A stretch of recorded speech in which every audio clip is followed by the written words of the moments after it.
హల్లెలూయా. తలుపు వేయబడక మునిపే మనం లోపల ప్రవేశించడం అనేది మనకి ఆశీర్వాదకరం. హల్లెలూయా. ఏ తలుపు? దేవుని రాకడ సమయంలో ఆయన పరలోకపు తలుపులు మూయబడిన తర్వాత మన లోపల ప్రవేశించడానికి అర్హులము కాము. తలుపు వేయబడక మునిపే మనం లోపల ఉండాలి. తలుపు వేసిన తర్వాత మనం తట్టిన ప్రయోజనం లేదు. మనం లోకాసు వార్తలో ఆ మాటలు చదివి ఆ రోజు దేవుని వాక్యాన్ని ధ్యానం చేశాం. హల్లెలూయా. 2 సందర్భాలను మీకు జ్ఞాపకం చేశాను.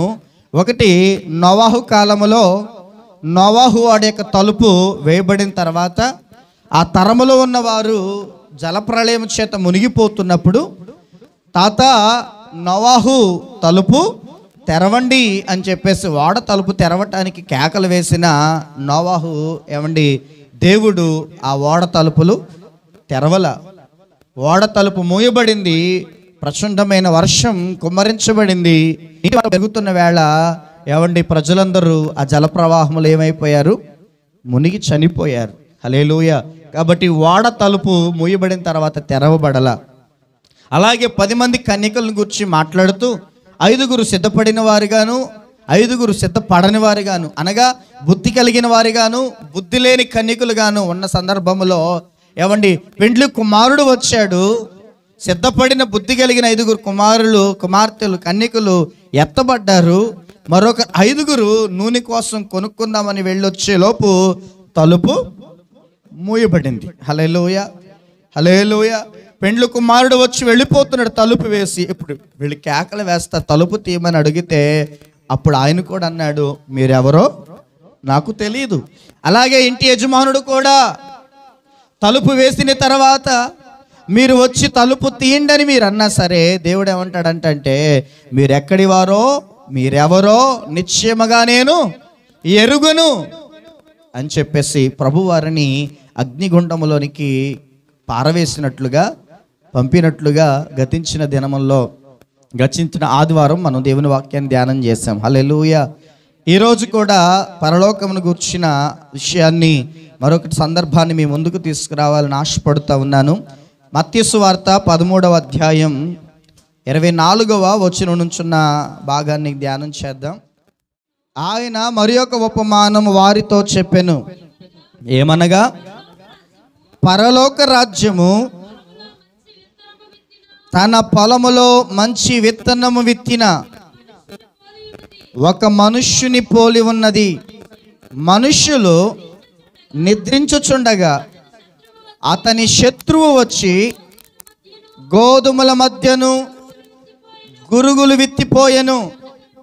మొలకలు పెరిగి గింజ పట్టినప్పుడు గురుగులు కూడా అగపడెను.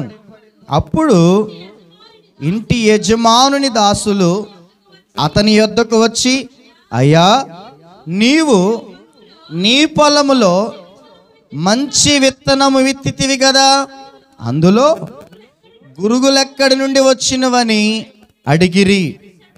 ఇది శత్రువు చేసిన పని అని అతడు వారితో చెప్పగా ఆ దాసులు, మేము వెళ్ళి వాటిని పెరికి కూర్చుట నీకిష్టమా అని అతన్ని అడిగిరి. అందుకు అతడు, వద్దు, గురుగులను పెరుగుచుండగా వాటితో కూడా ఒకవేళ గోధుమలను పెళ్ళగింతురు. కోతకాలము వరకు రొంటిని కలిసి ఎదుగనీయుడి. కోతకాలమందు గురుగులను ముందుగా కూర్చి వాటిని కాల్చివేయుటకు కట్టలు కట్టి గోధుమలను నా కొట్టులో చేర్చపెట్టుడని కోతగాండ్రతో చెప్పుదురనెను. చాలు. దేవుని స్తోత్రం. హల్లెలూయా. పరలోక రాజ్యమును గూర్చి ప్రభు ఒక చక్కని ఉపమానాన్ని జ్ఞాపకం చేస్తూ ఉన్నాడు. హల్లెలూయా. ఎలాగా అంటే ఉపమానం చెప్తా ఉన్నాడు ఆయన. ఒకనికి పొలం ఉంది. ఆ పొలములో ఆ యజమానుడు ఏం చేశాడంటే తన పొలములో విత్తనము విత్తాడు. హల్లెలూయా. ఆ విత్తనం ఏంటి అనంటే గోధుమ. అనేది ఇక్కడ చెప్పబడుతున్న సందర్భంలో విషయం. హల్లెలూయా. తన పొలములో తను గోధుమ విత్తనములు చల్లి ఉన్నాడు.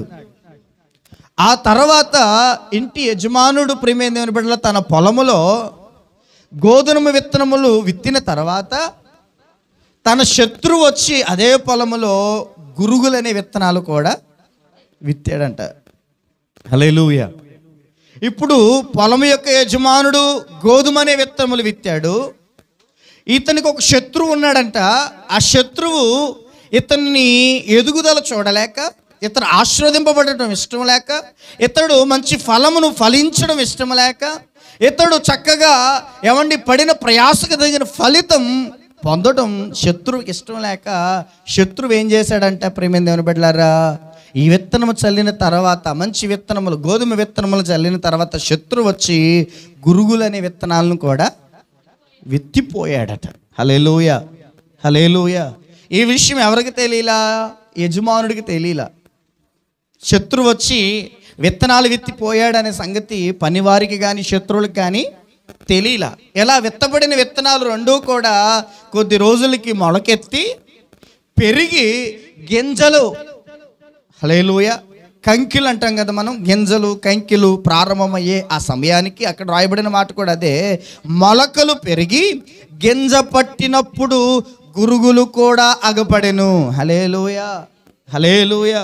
ఆ మొక్కలు పెరిగి కంకిలు ఆ గింజలు కట్టే సమయానికి కనబడేసరికి గోధుమ మొక్కలతో పాటు వేరొక రకమైన మొక్కలు కూడా అగబడ్డాయి అంట వాళ్ళకి. హల్లెలూయా. ఎందుకు ఇక్కడ అంటే ప్రియమైన దేవుని బిడ్డలారా, ఆ గురుగులనే మొక్కలు కూడా కొంచెం ఈ గోధుమ గింజల్లాగానే ఆ మొక్కల్లాగానే ఉన్నందున వారు గుర్తుపట్టలేకపోయారు. అవి ఇవి కొంచెం సమానంగా అటు ఇటుగానే ఉండేసరికి ఆ తర్వాత వారు గింజలు పట్టేంత వరకు కూడా వాళ్ళు గుర్తుపట్టలేకపోయారు. ఇలా రెండూ కూడా పెరిగాయి. గింజలు పట్టే సమయానికి వచ్చేసరికి ఇవి గోధుమ గింజలుగా, అంటే గోధుమ ఫలాలు ఫలించే మొక్కలుగాను, ఇవేమో పిచ్చి జాతి సంబంధించిన మొక్కలుగాను పనివారికి కనబడ్డాయి. హల్లెలూయా. అప్పుడు పనివారు వచ్చి యజమానుడితో అడుగుతున్నారయ్యా, మనం విత్తినది గోధుమ గింజలు కదా, మరి గురుగులు ఎక్కడి నుండి వచ్చాయి? మనం విత్తిన గోధుమ గింజలతో పాటు గురుగులనే మొక్కలు కూడా మన తోటలో మన పొలంలో కనబడుతున్నాయి, వాటిని పెరికివేయమంటారా అని చెప్పేసి యజమానుడిని పనివారు అడుగుతున్నారు. హల్లెలూయా. యజమాని పనివారు అడుగుతున్నప్పుడు యజమానుడు అంటున్నాడు, వద్దు, మీరు గురుగులను పీకుతున్నప్పుడు, హల్లెలూయా, మొలకలు చెడ్డ మొక్కలు ఏవైతే ఉన్నాయో వాటిని మీరు పెరికి వేస్తున్నప్పుడు వాటితో పాటు మంచిగా ఉన్న ఈ గోధుమ గింజలు కూడా, గోధుమ మొక్కలు కూడా పెరికి వేయబడతాయేమో. హల్లెలూయా. మీరు వరి పంటకి మనకు తెలుసు, మన ప్రాంతంలో వరి మనకి మంచి అవగాహన. వరి పంటలో కొన్నిసార్లు కలుపు మొక్కలు తీయటానికి పనివారిని సమకూరుస్తారు కదా. ఆ వరి మొక్కల్లో కొంతమంది కలుపు మొక్కలు పీకే సమయంలో కొంతమంది ఏం చేస్తారు, వరి దుప్పు కూడా పట్టేసుకొని రెండు కలిపి పీకేస్తూ ఉంటారు. అవునా? ఎప్పుడైనా పీకారా? మీరు ఆ పనికి వెళ్ళేవాళ్ళు కాదుగా, మీ పని వేరుగా. హల్లెలూయా. అలా కొంతమంది ఏం చేస్తారంటే కలుపు మొక్కలతో పాటు కొన్నిసార్లు ఆ వరి కంకి మొక్కలు కూడా పీకే వాళ్ళు ఉంటారు. కొన్నిసార్లు అసలు పనికి అలవాటు లేక తప్పని పరిస్థితులు పనికి వెళ్ళిన వాళ్ళు కలుపు మొక్క ఏదో వరి మొక్క ఏదో తెలియక వరి మొక్కలు పీకే వాళ్ళు కూడా విచిత్రమైన మనుషులు లేకపోలేదు. దేవుని స్తోత్రం కలుగును. అంటే అంతకుముందు వాళ్ళకి ఏ పనికి వెళ్ళిన వారు కాదు, ఒకవేళ పనికి వెళ్ళారు కనుక అలాగ చేయటంలో కూడా చేసిన వారు లేకపోలేదు. కాబట్టి ఆలోచించేద్దాం. ఇక్కడ యజమానుడు అదే అంటున్నాడు, మీరు గురుగులను పెరికి వేయినప్పుడు ఒకవేళ గోధుమలు కూడా పెళ్ళగింపబడతాయేమో, పెరికి వేయబడతాయేమో, కాబట్టి పెరికి వేయకుండా వాటి రెండిటినీ పెరగనివ్వండి. దేవుని స్తోత్రం కలుగును గాక. హల్లెలూయా. ఆ రెండిటినీ పెరగనివ్వండి. కోతకాలమందు, దేవుని స్తోత్రం, ఏంటంట, కోతకాలమందు కోయబడుతున్నప్పుడు ఇదిగో ఈ గురుగులు మొక్కలు ఏవైతే ఉన్నాయో వాటిని కోసి కట్టలు కట్టి అగ్ని చేత కాల్చి పడేయండి. గోధుమలనేమో దొల్లగొట్టి ఆ గోధుమలను నా కొట్టులో దాచిపెట్టండి అని చెప్పేసి యజమానుడు అంటున్నాడు. దేవుని స్తోత్రం కలుగును గాక. ఈ చెప్పబడిన ఉపమానంలో ఈ యజమానుడు ఎవరు, ఈ శత్రువు ఎవరు, ఈ విత్తనాలేంటి, ఈ గురుగులేంటి, పనివారు ఎవరు, కోతకాలం ఏంటి అనే ఆలోచన మనం చేస్తే దీని ఉపమానానికి ఒక అర్థం శిష్యులతో ప్రభు చెప్తున్నాడు. చూద్దాం రండి. 36 నుంచి శిష్యులు ఆయన దగ్గరికి వచ్చి అడుగుతున్నారు. అప్పుడు ఆయన జన సమూహములను పంపివేసి ఇంటిలోనికి వెళ్ళగా ఆయన శిష్యులు ఆయన వద్దకు వచ్చి పొలములోని గురుగులను గూర్చిన ఉపమాన భావము మాకు తెలియజెప్పమనిరి. అందుకాయనట్లనెను, మంచి విత్తనము విత్తువాడు మనుష్య కుమారుడు, పొలము లోకము. మంచి విత్తనములు రాజ్య సంబంధులు, గురుగులు దుష్టుని సంబంధులు. వాటిని విత్తిన శత్రువు అపవాది. కోత యుగ సమాప్తి. కోత కోయువారు దేవదూతలు.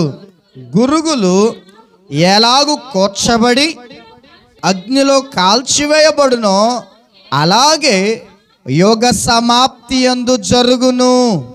మనుష్య కుమారుడు తన దూతలను పంపును. వారాయన రాజ్యములో నుండి ఆటంకములకు సకలమైన వాటిని దుర్నీతి పరులను సమకూర్చి అగ్నిగుండములో పడవేయుదురు. అక్కడ ఏడ్పును పండ్లు కొరుకుటయు ఉండును. అప్పుడు నీతిమంతులు తమ తండ్రి రాజ్యములో సూర్యుని వలె తేజరిల్లుదురు. చెవులు గలవాడు వినుగాక. దేవుని స్తోత్రం కలుగునుగాక. హల్లెలూయా. గమనించండి ప్రియమైన దేవుని బిడ్డలారా, దేవుడు మాట్లాడుతూ ఉన్నాడు. ఏమండి, ఆ ఉపమానం ప్రభు అక్కడ చెప్తే శిష్యులకి అర్థం కాల. ఆ ఉపమాన భావం ఏమిటో శిష్యులకి అర్థం కాకపోయేసరికి జనసమూహం అంతా వెళ్ళిపోయిన తర్వాత యేసు ప్రభు వారి ఇంటిలో ఉన్నప్పుడు శిష్యులు ఆయన దగ్గరికి వచ్చి అడుగుతున్నారయ్యా, గురుగులు కూర్చున్న ఉపమాన భావం ఏంటో మాకు తెలియచేయండి, మాకు అర్థం కాలేదు అని చెప్పేసి శిష్యులు వచ్చి ఆయన అడిగినప్పుడు ఆ ఉపమాన భావాన్ని ఏమంటే శిష్యులకి తెలియజేస్తున్నాడు. ఏమనంటే, ఇదిగో ఎవరంట, విత్తువాడు, మంచి విత్తనం విత్తువాడు మనుష్య కుమారుడు. దేవుని స్తోత్రం కలుగును గాక. హల్లెలూయా. మంచి విత్తనము విత్తువాడు ఎవరంట? మనుష్య కుమారుడు. ఆయన ఎవరు? ప్రభు అయిన యేసుక్రీస్తు. హల్లెలూయా, హల్లెలూయా. ఆయన విత్తనములు విత్తుతున్నాడు. ఆయన మనుష్య కుమారుడు యేసుక్రీస్తు వారు. పొలము అనగా లోకం. పొలం అంటే ఏంటిది? ఈ లోకం. పొలం అనగా ఈ లోకం. మంచి విత్తనములు రాజ్య సంబంధులు. హల్లెలూయా. గోధుమలు. మంచి విత్తనములు అనగా గోధుమలు మన ఉపమాన భావములో. కాబట్టి మంచి విత్తనములు అనగా గోధుమలు. గోధుమలు అనగా దేవుని రాజ్య సంబంధులు, దేవుని కుమారులు. దేవుని స్తోత్రం కలుగును గాక. దేవుని బిడలు, దేవుని సంబంధించిన బిడలు ఇక్కడ అంటున్నాడు. అలాగే గురుగులు అనగా దుష్టుని సంబంధులు, అనగా కింద రాయబడింది సాతాను సంబంధులు. మరి వాటిని విత్తిన శత్రువు అపవాది. కోత కాలం అనగా యుగ సమాప్తి. కోత కోయువారు దేవదూతలు. హల్లెలూయా. ఒక క్లారిటీకి వచ్చారా మీరు? దేవుని స్తోత్రం కలుగును గాక. ప్రభు ఆ ఉపమాన భావం చెప్తూ డివైడ్ చేసేసాడు. ఇదిగో విత్తువాడు ఎవరు? మనుష్య కుమారుడు. మరి మంచి విత్తనములు ఎవరు? దేవుని కుమారులు, దేవుని రాజ్య సంబంధులు. మరి గురుగులు అంటే ఎవరు? దుష్టుని సంబంధులు. మరి శత్రువు వచ్చి విత్తిపోయాడే, ఆ శత్రువు ఎవడు? అపవాది. మరి కోతకాలమున అంటున్నాడు కదా, ఆ కోతకాలం అంటే ఏ సమయం? యుగ సమాప్తి సమయం. దేవుని స్తోత్రం కలుగును గాక. మరి కోయువారంటే ఎవరు అని అంటే దేవుని దేవదూతలు. హల్లెలూయా, హల్లెలూయా. ఇది దీని భావం. అంటే అర్థం ఏంటి? ఇప్పుడు నేర్చుకుందాం ప్రియమైన దేవుని బిడ్డలారా. ఇదిగో ఈ లోకములో, ఈ పొలమనే ఈ లోకములో ప్రియమైన దేవుని బిడ్డలారా, దుష్టుని సంబంధులు ఉన్నారు, దేవుని కుమారులను ఉన్నారు. హల్లెలూయా, హల్లెలూయా. దేవుని యందు విశ్వాసం ఉంచి దేవుని యొక్క రక్షణ పొంది దేవుని మార్గములో జీవించే దేవుని కుమారులు ఉన్నారు. దేవుని స్తోత్రం కలుగును గాక. దేవుని రాజ్యానికి వారసులయ్యే, దేవుని రాజ్యాన్ని స్వతంత్రించుకుని దేవుని రాజ్యములో హక్కుదారులుగా చేయబడిన దేవుని కుమారులను ఈ లోకమనే పొలములో జీవిస్తూ ఉన్నారు.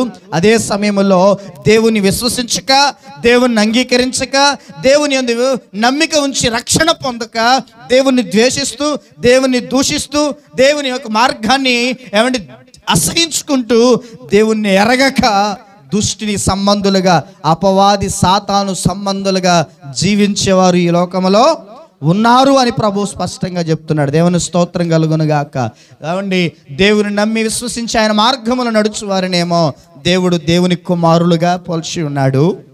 దేవుని యందు విశ్వాసం ఉంచుక, దేవుని మార్గములో నీకు రావటానికి ఇష్టపడక, ఆ దేవుని నమ్మిన బిడలను దూషిస్తూ, అపహాస్యం చేస్తూ, లోక సంబంధమైన విధానాల్లో జీవిస్తున్న వారినేమో సాతాను సంబంధులుగా దేవుడు పరిగణించాడు. హల్లెలూయా, హల్లెలూయా. మరి దేవుని రాజ్యపు సంబంధులు దేవుని బిడలైనప్పుడు, ఈ దుష్టిని సంబంధులు అపవాది శత్రువు ఉన్నాడే, ఆ శత్రువైన అపవాది సంబంధులు. హల్లెలూయా. ఈ అపవాది ఏం చేశాడంటే, ఈ లోకములో తన కొరకు కొంతమందిని సమకూర్చుకున్నాడు. హల్లెలూయా. విత్తిపోయాడు వాని గుణ లక్షణాలను, వాని యొక్క లక్షణాలను, వాని యొక్క క్రియల్ని, వాని యొక్క తలంపులు, వాళ్ళ ఆలోచనల్ని, వాని స్వభావాన్ని కొంతమందిలో వాడు విత్తి పోయాడట. నిద్రించుచుండగా శత్రువు వచ్చి గురుగులు విత్తి పోయాడు. దేవుని స్తోత్రం కలుగును గాక. గమనించండి, ఇక్కడ ఇదిగో దేవుని రాజ్య సంబంధులు, దేవుని బిడలు, అంటే దేవుని నమ్మి దేవుని విశ్వాసం ఉంచి ఆయన వాక్యాన్ని విని ఆయన వాక్యానుసారంగా నడిచి ఆయన రక్షణ పొంది ఆ రక్షణ కాపాడుకుంటూ దేవునిలో కొనసాగుతున్న వారు దేవుని రాజ్య సంబంధులు. దేవుని స్తోత్రం కలుగును గాక. దేవునికి వ్యతిరేకంగా, దేవుని నమ్మకుండా, దేవునికి వెలుపల జీవిస్తూ అసలు దేవుడు అంటే లెక్క చేయకుండా బ్రతుకుతూ ఉన్నవారేమో దుష్టిని సంబంధులు. వీరిద్దరూ కూడా ఈ లోకమనే పొలములో, ఏమండి, పొలమని లోకములో ఏం చేస్తున్నారు? కలిసే బ్రతుకుతున్నారు. దేవుని స్తోత్రం కలుగును గాక. హల్లెలూయా. వాళ్ళు ఉన్నారు, వీళ్ళు ఉన్నారు. వీళ్ళని దేవుడు ఏమంటే దేవుని బిడలైన వారిని దేవుడు భూమి మీద ఈ లోకములో కొనసాగింపజేస్తున్నాడు. దేవుణ్ణి ఎరగని వారైన వారు, దుష్టిని సంబంధులైన వారిని కూడా, విశ్వసించిన వారిని కూడా ఈ లోకములో ఆయన కొనసాగించడానికి అనుమతి ఇస్తూ ఉన్నాడు. ఎంతవరకు మరి?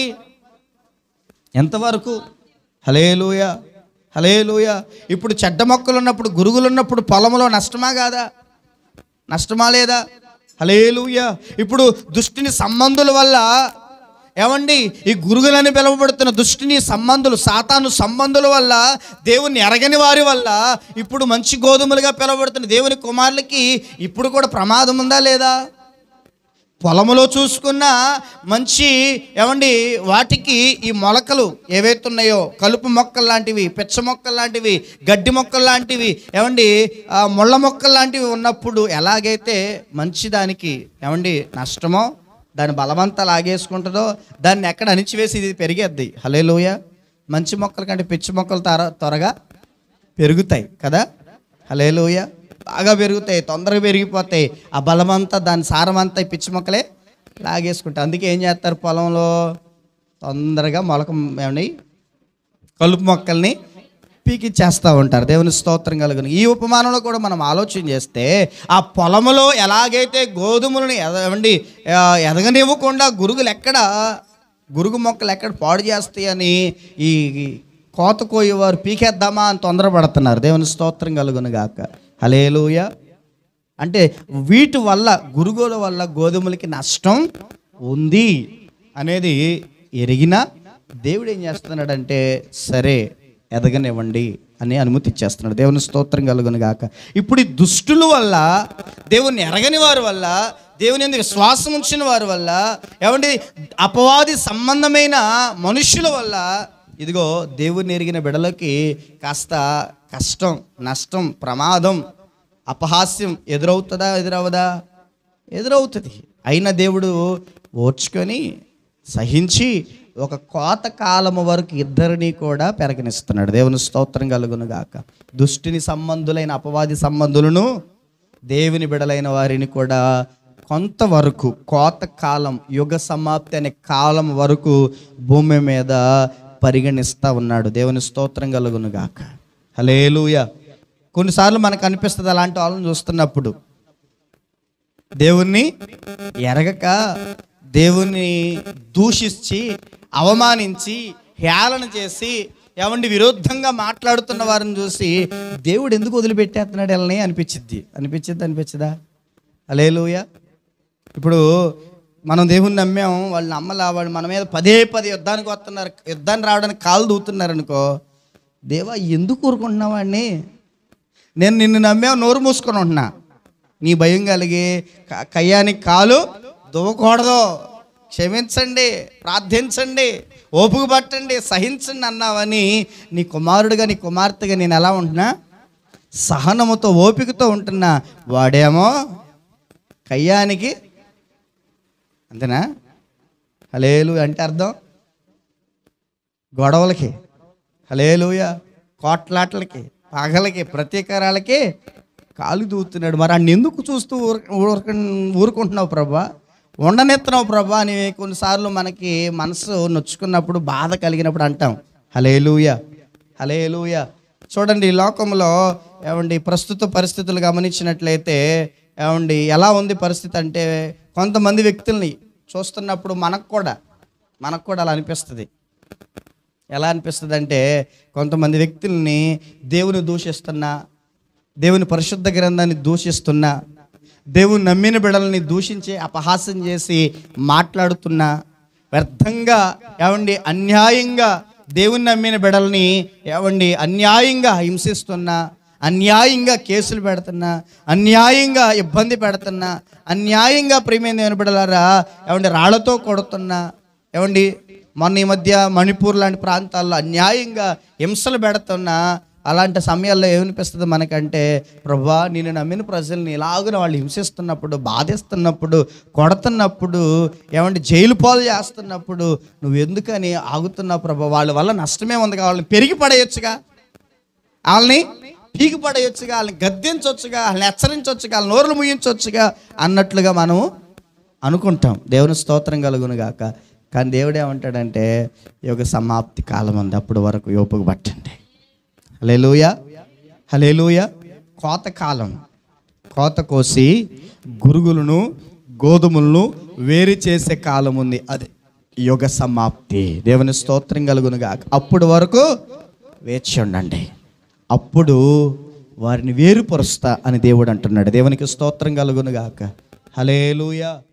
ప్రియమైన బిడ్డలారా, వాస్తవానికి మనకేమో ప్రభువా నిన్ను దూషిస్తున్నారే, నీ వాక్యాన్ని దూషిస్తున్నారే, నీ ప్రజలైన వారిని దూషిస్తున్నారు, కొడుతున్నారు, హింసిస్తున్నారు, నానా రకాలుగా అపవిత్రంగా చేసి పడేస్తున్నారు, నువ్వెందుకు ఇంకా వారిని ఉండనిస్తున్నావు, ఊరకుండనిస్తున్నావు, వాళ్ళకి ఎందుకు అనుమతిస్తున్నావు అని నువ్వు తలుచుకుంటే దెబ్బకి వాళ్ళని నోరు మూపించలేడు ఆయన, నోరు మూపించగలడు. దెబ్బడికి దర్శనమిచ్చి వాళ్ళకి తన్ను తాను ఆయన పరిచయం చేసుకొని ఆయన మహిమ కలిగిన దేవుడిగా నిరూపించుకోలేడా? నిరూపించుకుంటాడు. మరి ఎందుకు దేవుడు అనుమతిస్తున్నాడంటే, యుగ సమాప్తిలో మనం ఉన్నాం. హల్లెలూయా. ఆయన రాకడకి సమీపంగా మనమున్నాము. దేవుని స్తోత్రం కలుగును గాక. హల్లెలూయా. ఆయన రాకడ సమయంలో ఇలాంటివన్నీ ప్రచురిల్లిపోతాయి. బయట నుండే కాక లోపల నుండి అబద్ధ ప్రవక్తలు వచ్చి, అబద్ధ బోధకులు వచ్చి ఏర్పరచబడిన వారిని సైతం మోసగిస్తారని, లోపల ఉన్న వారే ఎలాగను చేస్తారని, బయట నుండి కూడా మనకి హింస కలుగుద్ది, శ్రమ కలుగుద్ది. అనేక రీతిలుగా మనం నిందలు, అవమానాలు పడాల్సిన పరిస్థితులు వస్తాయి అని ప్రభు యుగ సమాప్తి కాలంలో జరిగే సంఘటనల గురించి 24వ అధ్యాయం మత్తయి సువార్తలో మనకు తెలియజేశాడు ఆయన. హల్లెలూయా, హల్లెలూయా.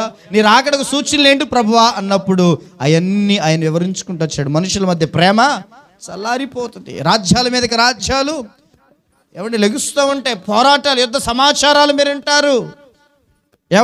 అనేక రీతిలుగా అబద్ధ ప్రవక్తలు వచ్చి ఏర్పరచబడిన వారిని సైతం మోసగిస్తారు, మిమ్మల్ని ద్వేషిస్తారు, మిమ్మల్ని అసూయపడండి, మిమ్మల్ని అపహసిస్తారు. అనేక రీతిలుగా మీకు శ్రమ కలుగుద్ది. అయినా సరే మీరు అంతము వరకు సహనముతో దేవుని కొరకు కనిపెట్టండి అని ప్రభు చెప్పారు. దేవుని స్తోత్రం కలుగును గాక. హల్లెలూయా. అయితే నా మాటలు నేను మరలా వాక్యంలోనికి తీసుకొని వస్తున్నా. గమనించండి ప్రియమైన బిడ్డలారా, ఇలాంటి వారందరిని చూస్తున్నప్పుడు దేవుని కుమారులైన వారికి విరుద్ధంగా మాట్లాడుతూ, దేవుని కుమారులైన వారికి అపహాస్యం చేస్తూ, దేవుని బిడలైన వారిని దూషించి, హింసించి, బాధించి, ఎన్నో రకాలుగా మాట్లాడి గాయపరుస్తున్న వీరందరిని చూస్తున్నప్పుడు ప్రియమైన బిడ్డలారా, మనం పెరిగి వేస్తే బాగుంటుంది కదా అనుకుంటాం. కానీ దేవుడు అంటాడు, ఇప్పుడు కాదు, కోతకాలం, యుగ సమాప్తి దినమందు వారిని కోసిపడేద్దాం. దేవుని స్తోత్రం. పెరికి వేద్దాం, వేరుపరుద్దాం అని దేవుడు అంటున్నాడు. దేవుని స్తోత్రం కలుగును గాక. హల్లెలూయా. గమనించండి, దుష్టుని సంబంధులు ఎవరంటే, ఇదిగో మనం ఆలోచన చేస్తే రెండు విషయాలు సుస్పష్టంగా క్లారిటీగా మనకు అర్థమవటానికి. ఒకటి, ప్రభునందు విశ్వాసం ఉంచని వారందరూ. ఒకటి, దుష్టిని సంబంధులు. ఇక్కడ రాయబడిన మాట దేవుని సంబంధులు, దేవుని నమ్మి దేవుని మార్గంలో జీవించేవారు. దుష్టిని సంబంధాలు అంటే దేవుని నమ్మకుండా, దేవునిని విశ్వసించకుండా, దేవునికి వెలుపల ఉన్నవారు దుష్టిని సంబంధులు. ఆయన ఎరగని వారు దుష్టి సంబంధులు అని ఒకటి స్పష్టంగా మాట్లాడుతుంది. ఇంకా లోతుగా మనం ఆలోచన చేస్తే రెండో రకం ఏంటంటే, దుష్టిని సంబంధాలు అంటే దుష్టుడైన అపవాది కలిగిన స్వభావమును అనుసరించి నడిచేవారు. హల్లెలూయా. దానిలో కొన్నిసార్లు అంటే ఇదిగో దుష్టిని స్వభావాన్ని అనుసరించి నడిచేవారిలో క్రైస్తవులు అంటే నేను నమ్మాను, ప్రభువుని నమ్మానన్న వారు ఉన్నారే, వారిలో కూడా దుష్టిని సంబంధాలు ఉన్నారు. అర్థమవుతుందా? రెండు రకాల దుష్టిని సంబంధాలు అంటే పూర్తిగా ఒక రకమేమో అసలు ఆయన యందు విశ్వాసం ఉంచిన వారందరినేమో ఇక్కడ దుష్టిని సంబంధులుగా, సాతాను సంబంధులుగా దేవుడించితే, రెండవది మనం ఆలోచన చేస్తే ఆ యేసు ప్రభువుని దేవునిగా నమ్మినా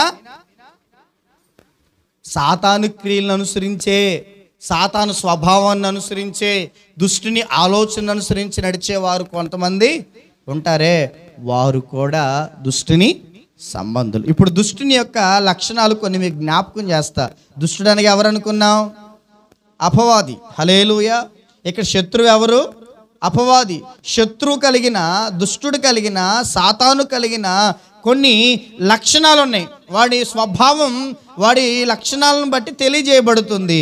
అవేంటో ఒకసారి మనం ఆలోచన చేస్తే యోహాను సువార్త 8వ అధ్యాయం, యోహాను సువార్త 8వ అధ్యాయం 44వ వచనం చదవండి. అక్కడ కొన్ని దుష్టి లక్షణాలు తెలియజేయబడుతున్నాయి, అపవాది లక్షణాలు. మీరు మీ తండ్రి యగు అపవాది సంబంధులు. మీ తండ్రి అనగా ఎవరు? అపవాది అనుకున్నాం. కాబట్టి అపవాది సంబంధులు వీళ్ళు. మీ తండ్రి దురాశలు నెరవేర్చగోరుచున్నారు.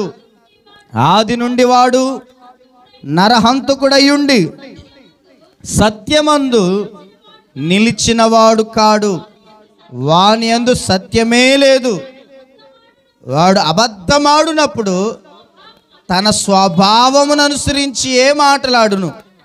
వాడు అబద్ధకుడును, అబద్ధమునకు జనకుడునై ఉన్నాడు. చాలు. దేవుని స్తోత్రం కలుగును గాక. హల్లెలూయా. ఈ ఒక్క వచనములో అపవాది సాతాను యొక్క స్వభావాన్ని బట్టి వాడి లక్షణాలను జ్ఞాపకం చేస్తున్నాడు. ఏంటంటే వాడు లక్షణాలంటే, ఇదిగో మీరు మీ తండ్రి యొక్క అపవాది సంబంధులు. అపవాది ఎవడంటే అండి, ఇక్కడ గమనించినట్లయితే దురాశలు. దేవుని స్తోత్రం. అపవాది సాతాను, శత్రువు. చదవబడిన ఉపమాన భాగంలో అర్థం.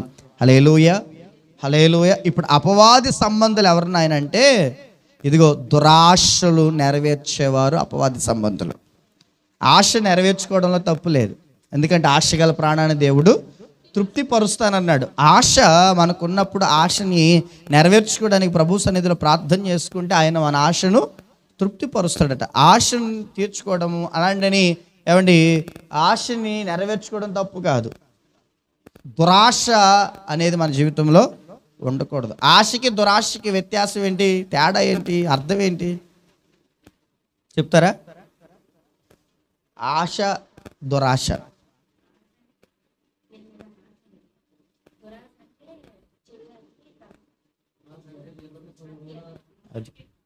ఆశ అంటే ఉన్నదాన్ని మనం నచ్చిన దాన్ని తీసుకోవటం, వాడుకోవటం, కలిగి ఉండాలనుకోవటం, కొనుక్కోవటం. హల్లెలూయా. మనకున్న దానిలో మనది అనుకున్నప్పుడు. దురాశ అంటే మనది కానిది కూడా మనది అవ్వాలి.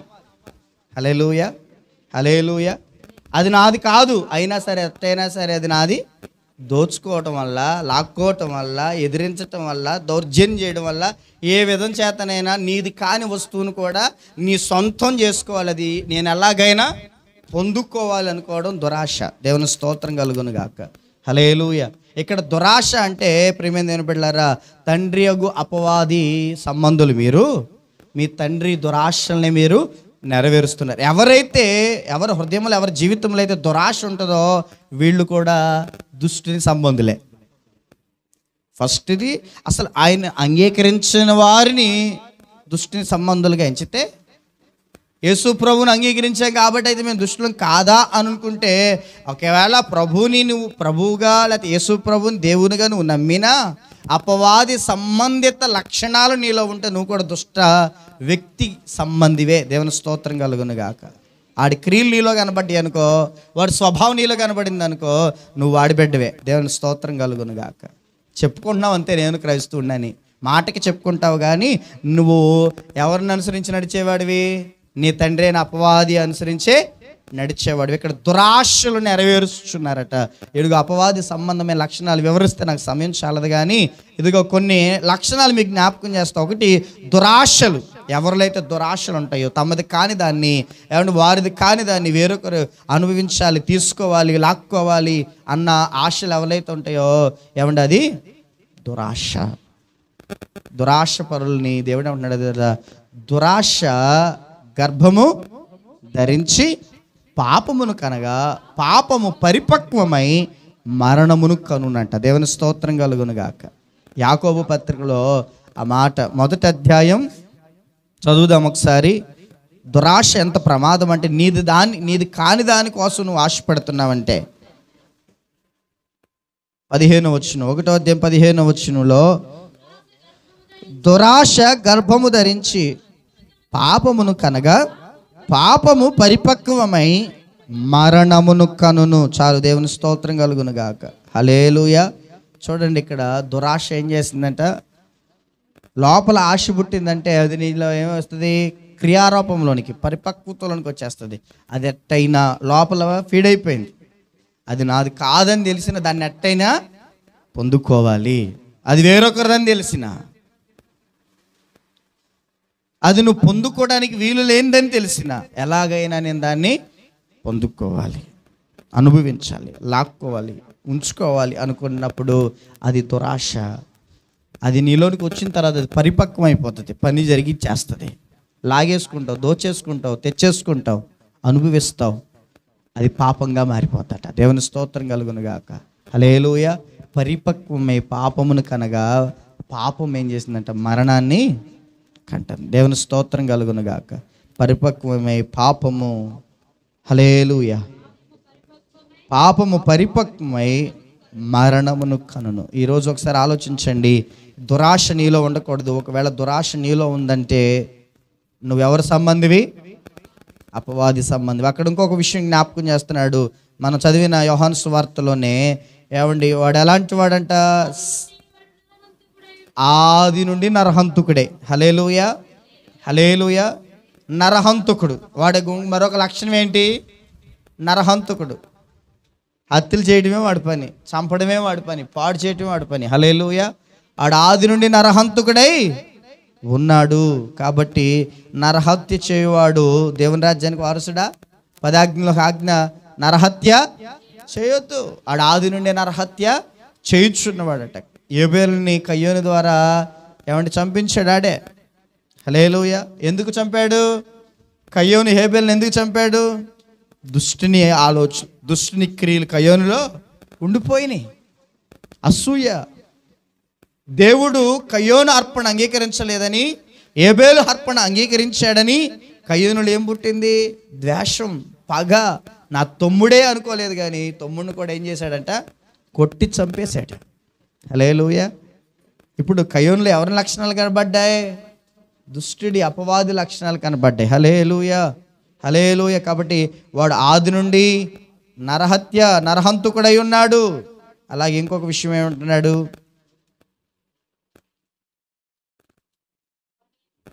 వాని యందు సత్యమే లేదు. వాడు అబద్ధం ఆడినప్పుడు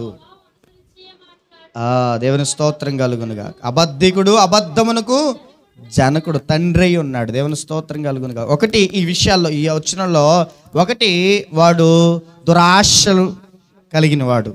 దురాశలు ఎవరైతే నెరవేరుస్తారో వాడి సంబంధులే. రెండు, హత్య, నరహత్య చేయువాడు, అపవాది సంబంధి. మూడు, ఏమండి, అబద్ధం ఆడువాడు. హల్లెలూయా. అబద్ధం ఆడువాడు. మన రాత్రి కూడా ప్రభు జ్ఞాపకం చేశాడు. బుధవారం రాత్రి ఎంతమంది విన్నారు?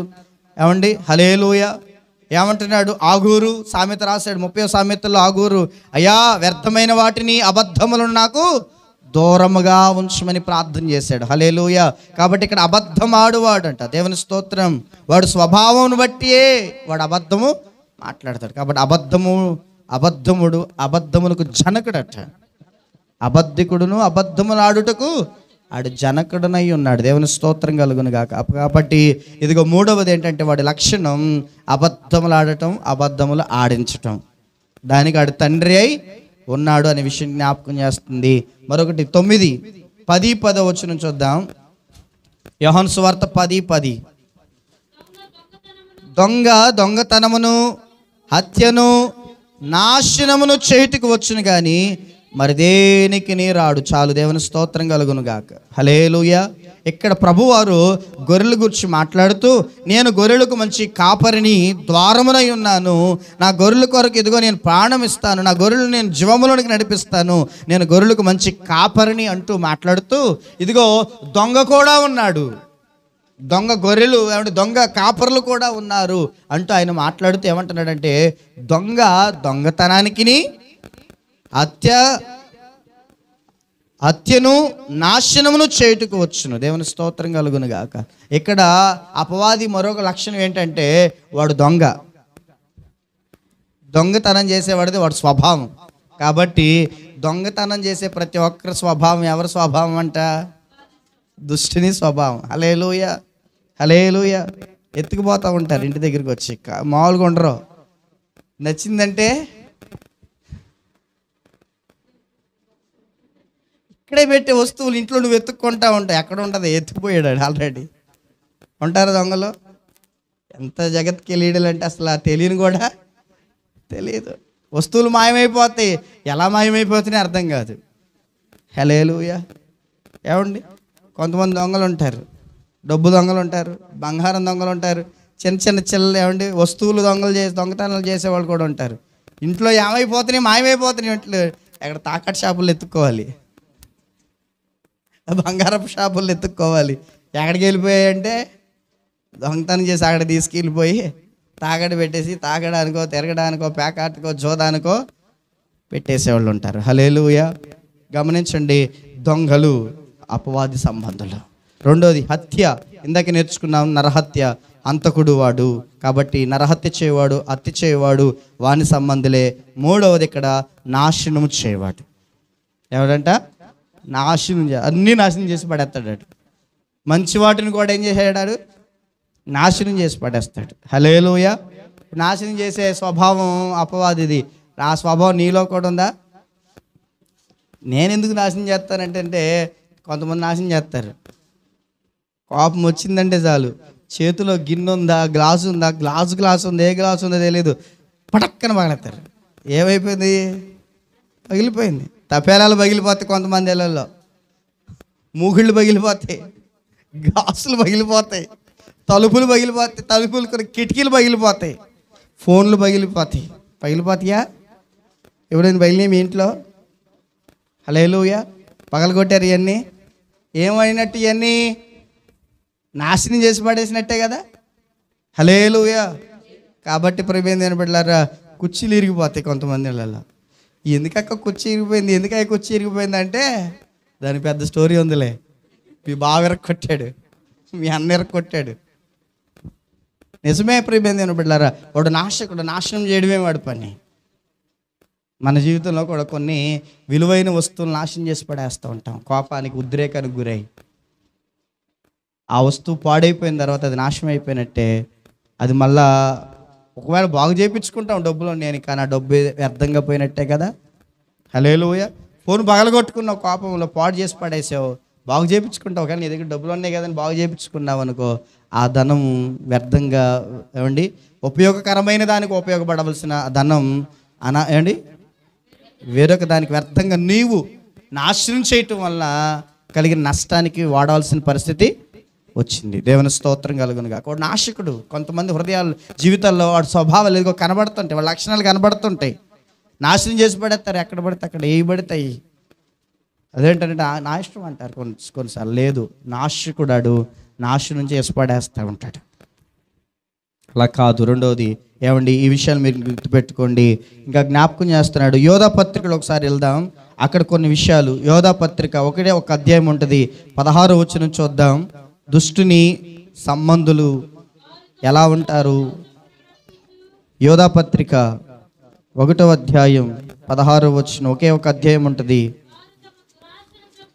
వారు తమ దురాశల చొప్పున నడుచుచు లాభము నిమిత్తము మనుష్యులను కొనియాడుచు సనుగువారును తమ గతిని గూర్చి నిందించువారునై ఉన్నారు. వారి నోరు డంభమైన మాటలు పలుకును చాలు. దేవుని స్తోత్రం కలుగును గాక. హల్లెలూయా. ఇక్కడ మనం ఇంతకుముందు చదువుకున్న దురాశల చొప్పు నడిచేవారు. ఏమంటే వాడు దురాశపరుడు కదా. ఏమంటే తన తండ్రి అయిన దురాశల్ని మీరు నెరవేరుస్తున్నాడు. యోహాను సువార్తలు మనం చదివాం, ఇది మనకు తెలిసిందే. ఇంకొకటి ఏంటంట, లాభము నిమిత్తం మనుషులను కొనియాడుచు. 6 అని అంకె ఉంది అక్కడ కింద, మీరు చూస్తే ముఖ స్తుతి చేయొచ్చు. ముఖ స్తుతి చేయొచ్చు అంటే మనుషుల ముందు పొగడడం. మనుషులు ఉన్నప్పుడు వాడిని పొగడటం. నువ్వు మంచోడివి, నువ్వు బాగా చేస్తావు, నువ్వు అది అని మనుషులు ఉన్నప్పుడు మనుషుల్ని మొలక చెట్టు ఎక్కించటం మన భాషలో. హల్లెలూయా. చాలు నువ్వు నన్ను మొలక చెట్టు ఎక్కిస్తున్నావు, నాకు అర్థం అవుతుంది అంటారే. హల్లెలూయా. కాబట్టి ముఖస్తుతి పొగడటం. మనుషులు ముందు లాభం ఎందుకంట, వాళ్ళని పొగిడితే వీడికి ఏదో లాభం వస్తుంది. మనం వాడిని కాస్త పొగిడామనుకో, ఆడి దగ్గర నుంచి మనకి లాభం ఏదైనా వస్తుంది. లాభం ఆశించి మనుషుల్ని పొగడటం, కొనియాడటం. హల్లెలూయా, హల్లెలూయా. కాబట్టి అది మనది మంచిది కాదు. ముఖస్తుతి చేయడం మంచిది కాదు, అది అపవాది లక్షణం. దేవుని స్తోత్రం కలుగును గాక. హల్లెలూయా. మనుషులు ముందున్నప్పుడు ముఖస్తుతి చేయటం మనకు అది మంచిది కాదు. అలాగని ఉన్నది ఉన్నట్లు మాట్లాడడం కాదు నేను అనేది. లేనిది, లాభం కొరకు లేనిది, ఆడు చెడ్డోడైనా నువ్వు మంచోడు అనడం, అటు పనిమాలినోడైనా సరే నువ్వు నీలాంటి అసలు ఎవరు లేరండి అనడం, ఇలాంటి కోణానికి చెందినవి. దేవుని స్తోత్రం కలుగును గాక. మంచిని మంచిగా చెప్పడం అది కాదు నేను అనేది. ఇక్కడ చెడైనా సరే, వాడెంత ఏమంటే దుర్మార్గుడైనా సరే, ఎంతగా ఏమంటే లోకానుసారంగా జీవించేవాడైనా సరే మంచివాడని చెప్పటము, ఏమంటే నీ పొగడటమో మెచ్చుకోవటం అనే విషయాలు ముఖస్థితికి చెందిన విషయాలకు వస్తాయి. కాబట్టి ముఖస్థుతి మనకి మంచిది కాదు. రెండవది ఏమంటున్నాడంటే సనుగువారు. హల్లెలూయా. సనుగుతూ కొనుగుతూ ఉంటారు కొంతమంది ఎప్పుడు. హల్లెలూయా. సనిగే గొనిగే స్వభావం మంచిది కాదు. ఇశ్రాయేలు ప్రజలు అరణ్యములో దేవుని మీద మోషే మీద సనిగి ఏమైపోయారంట, రాలిపోయారు. ఎండుటాకుల వలె రాలిపోయారు, మరణించారు, దేవుని ఉగ్రతకు పాత్రులు అయిపోయారు, దేవుని శాపానికి గురైపోయారు. అలా సనిగి గొనిగిన సందర్భాల్లో దేవుడు వారిని శిక్షించాడు, కొంతమంది మరణానికే అప్పగించేశాడు. హల్లెలూయా. సనిగే స్వభావం మంచిది కాదు. కొంతమంది సనుగుతూ ఉంటారు ఎప్పుడు, దేవుడు నాకేం చేశాడు, దేవుడు నాకేమిచ్చాడు, అది తర్వాత విషయం. దేవుని స్తోత్రం కలుగును. ప్రతి విషయంలో దేవుడిని ఏం చేస్తారట, సనిగుతారు. సనిగే స్వభావం మంచిది కాదు. కొంతమంది భర్త మీద సనిగే వాళ్ళు ఉంటారు, భార్యలు. కొంతమంది భార్యలు భర్తల మీద, భర్తలు భార్యల మీద ఎప్పుడు సనుగుతూ ఆ మాట ఈ మాట గొనుగుతూనే ఉంటారు. అలా చేశారు, ఎలా చేశారు, అలా అన్నారు, ఎలా అన్నారని జీవితాంతం ఏమంటారు, పొడవటం అంటారే, అలా ఎప్పుడు దాని సందర్భాన్ని మనం ఏం చేస్తూ ఉంటాం, మాటి మాటికి సనుగుతూ గొనుగుతూ ఆ సందర్భాన్ని బట్టి ఏమంటే వేధిస్తూనే ఉంటాం, గాయపరుస్తూనే ఉంటాం. హల్లెలూయా. ఇశ్రాయేలు ప్రజలు సనిగారు గొనిగారు దేవుని మీద. అలాంటి మంచిది మనది కానే కాదు. రెండవది అక్కడ ఏమంటున్నాడంటే తన గతిని గూర్చి నిందించువారు. తన గతి అనగా తన స్థితి, వాళ్ళకు కలిగిన స్థితి, వాళ్ళకున్న పరిస్థితులను బట్టి వాళ్ళకు వాళ్ళే నిందించుకుంటారు. తన గతిని గూర్చి నిందించువారు. ఏంటో నా జీవితం, నేను ఎందుకు బతుకుతున్నా నాకేమీ అర్థం అట్లా నిన్ను నీవే నిందించుకున్నా, నిన్ను నువ్వే తక్కువ చేసుకున్నా ఎవరిని అవమానపరుస్తున్నావు తెలుసా? దేవుణ్ణి అవమానపరుస్తున్నావు. ఈ పరిస్థితిని ఎవరు ఇచ్చారు? దేవుడు నీకు ఇచ్చాడు. ఈ స్థితిని ఎలాగ నీ దేవుడు ఇచ్చాడు. ఈ స్థితిలో నువ్వు సంతృప్తి చెందాలి. ఆ స్థితిలోని దేవుణ్ణి నువ్వు మహిమపరచాలి. కొంతమంది ఉంటారు ఎప్పుడు వాళ్ళ స్థితిని గురించి వాళ్ళే నిందించుకుంటారు. చీ నా జీవితం, చీ నా బ్రతుకు, చీ నేను ఎందుకు ఇలా ఉన్నానో, ఎందుకు ఇలా పుట్టాను, లేకపోతే ఎందుకు ఇలా అని వాళ్ళ జీవితాన్ని వాళ్ళే నిందించుకుంటూ ఉంటారు, తక్కువ చేసుకుంటూ ఉంటారు, అవమానించుకుంటూ ఉంటారు. అదేంటండి, మేము పక్కన వాళ్ళు అంటలేదు, మమ్మల్ని మేము అనుకుంటున్నాం. నిన్ను నీవే అనుకున్నా, నిన్ను నీవే నిందించుకున్నా దేవుణ్ణి అవమానపరుస్తున్నావు. నీవు దేవుని న్యాయాన్ని నువ్వు ధిక్కరిస్తున్నావు, దేవుని చిత్తాన్ని నువ్వు వ్యతిరేకపరుస్తున్నావు. హల్లెలూయా, హల్లెలూయా. కాబట్టి దుష్టుని క్రియలు ఇక్కడ నేను కొన్ని వివరిస్తూ ఉన్నాను. దానిలో తన గతిని గురించి నిందించుకుని వారు చివరిది ఏమంటున్నాడు అంటే వారి నోరు డంబమైన మాటలు మాట్లాడను. డంబపు మాటలు. అక్కడ ఉండదు ఏమి, అక్కడేమి ఉండదు. కానీ మాకు అంత పొలం ఉంది, ఎంత పొలం ఉంది అంటాడు. అక్కడ పొలమే ఉండదు. హల్లెలూయా. నాకు అంత ఆస్తుంది, నాకు ఎంత ఆస్తుంది అంటాడు. అక్కడ ఆస్తులే ఉండవు. మా ఊర్లో నేనేంటో తెలుసా, తోపు అంటాడు. అక్కడేముండదు. వాళ్ళ ఊరేళ్ళకి అనుకుంటే ఆడ పనికి మళ్ళీ ఆడ అక్కడ ఉండలేక అక్కడికి వచ్చాడు. హల్లెలూయా, హల్లెలూయా. డంబపు మాటలు, లేని మాటలు పలకటం,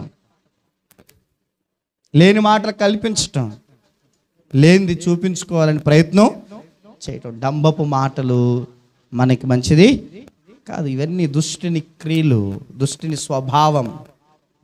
దురాశలు నెరవేర్చడం, దొంగతనం, నరహత్య, నాశనం చేయటం. ఏవండి, డంబపు మాటలు మాట్లాడటం, ముఖస్తుతి చేయటం, దురాశలు నెరవేరుస్తూ వాటిని అనుసరించి బ్రతకటం, సనుగు గొనిగే పరిస్థితులు ఇంకా చాలా ఉన్నాయి. కొండుములాడు పెదవులు, కొండుములాడేవాళ్ళు. హల్లెలూయా. వాడు ఎప్పుడు కొండుములాడుతూ ఉంటారు అంటే ఎదుటి వారి మీద ఎప్పుడు ఏదో ఒక నిందలు మోపుతానే ఉంటారు. హల్లెలూయా. లేనిది చెప్తా ఉంటారు. అక్కడ జరిగింది ఒకటి అయితే ఇంకొకటి వివరిస్తూ ఉంటారు. అక్కడ జరిగిన సందర్భం వేరైతే ఇంకొక రకంగా దాన్ని వక్రీకరించి మాట్లాడుతూ ఉంటారు. హల్లెలూయా. గమనించండి, వీళ్ళందరూ దుష్ట సంబంధులు. వాడు దుష్టుడు, అపవాది స్వభావం, వాడి క్రియలు ఇవన్నీ. ఆ క్రియలు కలిగి ఎవరైతే ఉంటున్నారో వాడిని కలిగే ఉంటున్నారు. వాళ్ళందరూ అపవాది సంబంధులు. ఏమండి, యోహాను రాసిన మొదటి పత్రికలో మరొక మాట ఉంటుంది. ఆ మాట కూడా చదివి నా మాట నేను ముగిస్తాను. యోహాను రాసిన మొదటి పత్రిక 3వ అధ్యాయం 6వ వచనంలో అలా చదువుకుంటూ ముందుకు వెళితే,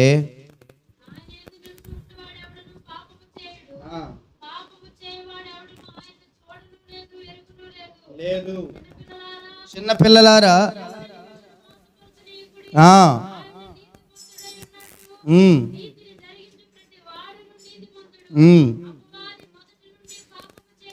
అపవాది మొదటి నుండి పాపము చేయుచున్నాడు.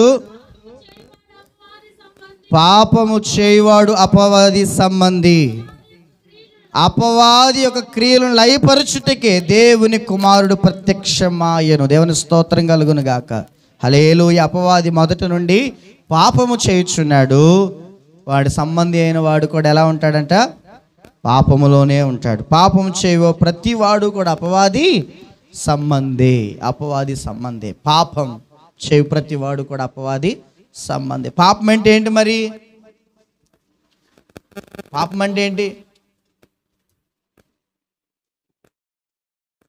పాపం అంటే ఏంటి? ఇక్కడే రాస్తున్నాడు 3వ అధ్యాయంలోనే 4వ వచనం. 3వ అధ్యాయం 4వ వచనం. పాపము చేయు ప్రతివాడును ఆజ్ఞాతిక్రమించును. ఆజ్ఞాతిక్రమమే పాపం. చాలు, దేవుని స్తోత్రం కలుగును గాక. ఆజ్ఞాతిక్రమమే పాపం. ఇప్పుడు ఆదాము హవ్వలు ఏ పాపం చేశారని శిక్ష వచ్చింది వాళ్ళ మీదకి, మరణం వచ్చింది? ఆజ్ఞాతిక్రమించడం వల్ల. దేవుని స్తోత్రం కలుగును గాక. ఇక్కడ పాపం అనగానే ఏమండి, జారత్వము, వ్యభిచారము లెక్కలోకి కట్టేస్తూ ఉంటారు. అదొకటేనా? కాదు. ఆజ్ఞాతిక్రమించడమే పాపం. దొంగతనం చేయడం, నరహత్య చేయటం, ఎదుటోళ్ళని లాక్కోవడమే పాపముగా పరిగణించడం కాదు. పాపం అంటే ఆజ్ఞ అతిక్రమమే పాపం అని ఇక్కడ ఏమైనా వివరిస్తూ ఉన్నాడు. పాపం చేయవాడు అపవాది సంబంధి. ఎందుకంటే వాడు ఎప్పుడు దేవుని ఆజ్ఞలను అతిక్రమిస్తూనే ఉంటాడు, దేవుని మాటను ఎప్పుడు కొట్టుపడేస్తూనే ఉంటాడు, దేవుని మాటను ఎప్పుడు ధిక్కరిస్తూనే ఉంటాడు, దేవుని ఆజ్ఞలను ఎప్పుడు కూడా తృణీకరిస్తూనే ఉంటాడు. హల్లెలూయా, హల్లెలూయా. దేవుని వాక్యం చెప్పినట్టు వాడు నడవడు, దేవుని వాక్యానికి విరుద్ధంగానే ప్రవర్తిస్తాడు, ఆయన ఆజ్ఞలకు వ్యతిరేకంగానే జీవిస్తుంటాడు, ఆజ్ఞలన్నిటిని అతిక్రమించేసి తనకి ఇష్టం వచ్చినట్లు తాను ప్రవర్తిస్తాడు. కాబట్టి ఏమండి, ఎలాగని పాపం అనే వాటి విషయంలో జీవించేవాడు అపవాది సంబంధి. కాబట్టి అపవాది సంబంధులైన ఈ గురుగులను ఏం చేస్తున్నాడంట దేవుడు అంటే, కోతకాలమందు యుగ సమాప్తి అందు వేరుపరిచి కట్టకట్టి అగ్నిలో కాల్చివేస్తున్నాడు. హల్లెలూయా, హల్లెలూయా. కోయువారి చేత సమకూరుస్తాడట. దేవుని స్తోత్రం. కోతవారు ఉన్నారు, ఎవరన్నారు ఉపమానంలో? కోతవారు దేవదూతలు. ఆ వచనం చూద్దాం ఒకసారి. ఏమంటున్నాడంటే, దేవుడు తన రాకడ సమయంలో దేవదూతలను పంపించి, మత్తయి సువార్త 24వ అధ్యాయం 31. మరియు ఆయన గొప్ప బోరతో తన దూతలను పంపును, వారు ఆకాశము యొక్క ఈ చివరి నుండి ఆ చివరి వరకు నలుదిక్కుల నుండి ఆయన ఏర్పరచుకుని వారిని పోగు చేతురు. దేవునికి స్తోత్రం కలుగును గాక. ఆయన దూతలైన వారంట ఈ దిక్కు మొదలుకొని ఆ దిక్కు వరకు, ఈ చివరి నుండి ఆ చివరి వరకు ఏవండి నలుదిక్కుల కూడా ఆయన ఏర్పరచుకున్న వారిని పోగు చేసి దేవుని రాజ్యానికి పంపుతారు. గురుగులని పిలువబడుతున్న దుష్టుని సంబంధులైన వారిని అందరినేమో కట్టకట్టి అగ్నిగుండములో పడవేస్తారు. హల్లెలూయా, హల్లెలూయా. గమనించండి, ఇక్కడ పరలోక రాజ్యం గుర్చిన ఉపమానం. ఇదిగో ఈ లోకములో నీతిమంతులు, అనీతిమంతులు, పరిశుద్ధులు, పాపులు, మంచివారు, చెడ్డవారు, గురుగులైన దుష్టుల సంబంధులు, దేవుని కుమారులు అందరూ భూమి మీద ఈ లోకములో మనము జీవిస్తున్నాం కదా. లోకములో ఉన్న దుష్టు సంబంధాలు దేవుడు ఏమనట్లేదు కదా అని నీవు భయపడాల్సిన ఏమండి సనుక్కోవాల్సిన, చింతించాల్సిన పని లేదు. దేవుడు ఒక దినమందు అందరికీ ఒక కాలాన్ని, ముగింపు దినాన్ని నియమించాడు. అదే యుగ సమాప్తి. దేవుని స్తోత్రం కలుగును గాక. హల్లెలూయా. యుగ సమాప్తి వరకు మంచివారు, చెడ్డవారు ఇద్దరూ కొనసాగుతారు. కానీ యుగ సమాప్తి వచ్చిన తర్వాత దేవుడు వేరుపరుస్తాడు. మన ఈ మధ్య నేర్చుకున్నాం ఏమండి, మేకలను గొర్రెలను గొల్లవాడు వేరుపరుచినట్లుగా. దేవుని స్తోత్రం కలుగును గాక. హల్లెలూయా. దేవుడి యొక్క సమాప్తి మందు ఏమండి గోధుమలను, గురుగులను కూడా ఏం చేస్తాడు? వేరుపరిచి, గోధుమలనేమో దేవుని రాజ్యం అనే కొట్టులోనికి, గురుగులనేమో అగ్ని చేత కాల్చివేయబడ్డానికి వేరుపరుస్తాడు. దేవుని స్తోత్రం కలుగును గాక. అయితే యుగ సమాప్తి రాకమునిపే నీవు దుష్టుని క్రియలు అనుసరించి నడిచే వ్యక్తివిగా కాక, దుష్టుడైన అపవాది క్రియలు నెరవేర్చే వ్యక్తివిగా కాక, దుష్టుడైన అపవాది సంబంధివిగా కాక, దేవుని సంబంధిగా ఏమంటే గోధుమల గింజలుగా దేవుని రాజ్య కుమారులుగా మీరు మారాలని దేవుడు ఆశపడుతున్నాడు. హల్లెలూయా, హల్లెలూయా. మనం ఎవలాగా ఉండాలి? దేవుని రాజ్య సంబంధులుగా, గోధుమలుగా ఉండాలని దేవుడు ఆశపడుతున్నాడు. గురుగులుగా ఉన్నట్లయితే, దుష్టుని సంబంధులుగా ఉన్నట్లయితే, దుష్టుడిని యొక్క క్రియలు నెరవేర్చే వారముగా ఉన్నట్లయితే మనల్ని దేవుడు వేరుపరిచి అగ్నిలో కాల్చివేసేస్తాడు. అక్కడ ఏమండి పురుగు చావదు, అగ్ని ఆరదు, ఎప్పుడు ఏడ్పుయు పండ్లు కొరుకుటను అక్కడ ఉండును అని దేవుని యొక్క లేఖనం సెలవిస్తుంది. ఈరోజు దేవుని బిడ్డలారా, ఇదిగో ఇప్పటి వరకు దుష్టుని క్రియలు వివరించాను, దుష్టుని లక్షణాలు తెలియజేశాను, దుష్టుని స్వభావాన్ని దేవుడు తెలియజేశాడు. ఆ దుష్టుని కలిగి ఉన్న స్వభావాలు, లక్షణాలు ఏవైతే ఉన్నాయో అవి ఒకవేళ నీలో ఉన్నాయేమో చూసుకొని సరి చేసుకోవాలి. లేకపోతే నీవు దుష్టుని సంబంధివే కానీ దేవుని సంబంధివి కావు, అపవాది సంబంధివే కానీ దేవుని సంబంధివి కాదు. నువ్వు గురుగులే కానీ గోధుమలువు కావు. గోధుమలుగా కాకపోతే, గురుగులు కానీ మిగిలిపోతే యుగ సమాప్తి కాలమున నిన్ను కాల్చివేయటానికే నెట్టివేస్తాడు. అలాగ ఉండాలని దేవుడు కోరుకోవట్లేదు. అందరము మారి దేవుని యొక్క రాజ్య సంబంధులుగా ఉండాలని, దేవుని రాజ్యాన్ని స్వతంత్రించుకోవాలని దేవుడు కోరుకుంటున్నాడు. ప్రభు ఈ మాటలు మన వెనుకడలో దీవించునుగాక. ఆమేన్. తల్ల వంచండి, ప్రార్థన చేద్దాం. మంచివారు చెడ్డవారు యుగ సమాప్తి వరకు కొనసాగించబడతారు, కానీ యుగ సమాప్తి కాలమున వేరు చేయబడతారు. దేవుని సంబంధులైన వారు, గోధుమలైన వారు దేవుని రాజ్య సంబంధులు, దేవుని రాజ్యానికి దుష్ట సంబంధులు, సాతాను సంబంధులు, అపవాది సంబంధులు, దేవుని యందు విశ్వాసం ఉంచిన వారు, దుష్టుని యొక్క క్రియలు నెరవేర్చువారు, దుష్టుని యొక్క దురాశలు నెరవేర్చువారు, అపవాది సంబంధిత క్రియలు కలిగిన వారు, లక్షణాలు కలిగిన వారు, అబద్ధములు ఆడువారు, దొంగతనము చేయవారు, నాశనము చేయవారు, దురాశలు నెరవేర్చుకుంటూ బ్రతికేవారు, సొనిగేవారు, గొనిగేవారు, ఎవరి తమ గతిని చూసి నిందించేవారు, దమ్మపు మాటలు పలికేవారు, కొండ గ్రాండ్రులు, త్రాగుబోతులు, దోషకులు, హంతకులు,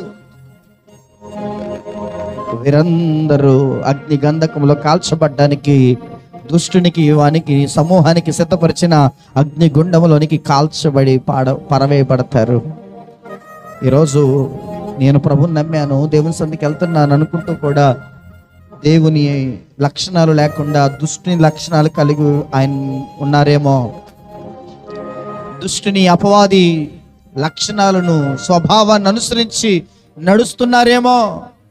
అయితే మీరు దుష్టుని సంబంధాలని లేఖనాలు సెలవిస్తున్నాయి, వాటిని మీ నుండి తొలగించుకోండి. దుష్టుని స్వభావం మీలో నుండి తొలగించుకోండి. సాతాను స్వభావం మీలో నుండి తొలగించుకోండి.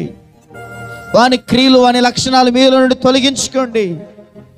దేవుని రాజ్య సంబంధులుగా మంచి ఫలములు ఫలించే వ్యక్తులుగా మీరు మారండి. దేవుని రాజ్యాన్ని స్వతంత్రించుకుంటారు. ప్రభు సన్నిధికి వస్తున్నాను, ప్రభు నమ్ముకున్నాను అనుకున్నంత మాత్రాన దుష్టుని క్రియలు నీలో ఉంచుకుంటే మాత్రం దేవుని రాజ్యానికి వెళ్ళవు. వాటిని మనం విడిచిపెట్టుకోవాల్సిన అవసరం ఉంది. వాటిని విడిచిపెట్టుకుందాం. అనేవారిని అనివ్వండి, దూషించేవారిని దూషించనివ్వండి, అపహాసం చేసేవారిని అపహాసం చేయనివ్వండి, క్రైస్తవం మీద బురద చల్లేవారిని చల్లనివ్వండి, క్రీస్తు మీద దేవుని పరిశుద్ధ గ్రంథం మీద అనేక రకాలుగా మాట్లాడుతున్న వారిని మాట్లాడనివ్వండి, అపహాసం చేసేవారిని, హేళన చేసేవారిని, కించపరిచేవారిని పడనివ్వండి, వేయనివ్వండి, మాటలు అనివ్వండి. యుగ సమాప్తి ఒక రోజు ఉంది. ఆ యుగ సమాప్తి దినమందు దేవుడు అగ్ని చేత కాల్చి వేయటానికి దుష్టుని సంబంధులందరినీ వేరుపరచబోతా ఉన్నాడు. అప్పటి వరకు ఓపికతో, సహనముతో దేవుని యందు విశ్వాసం ఉంచి దేవుని మార్గములో కొనసాగినట్లయితే దేవుని రాజ్య సంబంధులుగా ఆయన రాజ్యాన్ని స్వతంత్రించుకుంటారు. ప్రేమ కలిగిన తండ్రి, వందనాలు. ఈ మాటలు మా హృదయంలో ఫలింప చేయండి. మేము గోధుమలుగా నీ రాజ్య సంబంధులుగా ఉండే కృపనివ్వండి. దుష్టుని సంబంధులైన గురుగుల వలె మేమెవ్వరము ఉండకూడనట్లు సహాయం చేయండి. అపవాది శత్రువు, అపవాది సాతానుడు, వాడి క్రియలు కానీ వాడి ఆలోచనలు కానీ మా జీవితాల్లో పని చేయకుండా సహాయం చేసి నీ చిత్తముని నెరవేర్చే బిడలముగా, నీ రాజ్య వారసులముగా మేము బ్రతకడానికి కృప చూపమని, ఇంకా ఎక్కడైనా దుష్టుని స్వభావం మాలో పనిచేస్తుంటే తొలగించి వాని క్రియలు మా యందు ఉన్నట్లయితే సరిచేసుకొని నీ కృప కలిగి బ్రతికే కృపను అనుగ్రహించమని, ఈ మాటలు విన్న వారందరి హృదయంలో నూరంతల ఫలమును దయచేయమని యేసు పరిశుద్ధ నామమున అడిగి వేడుకుంటున్నాం మా పరమ తండ్రి. ఆమేన్. అందరికీ వందనాలు.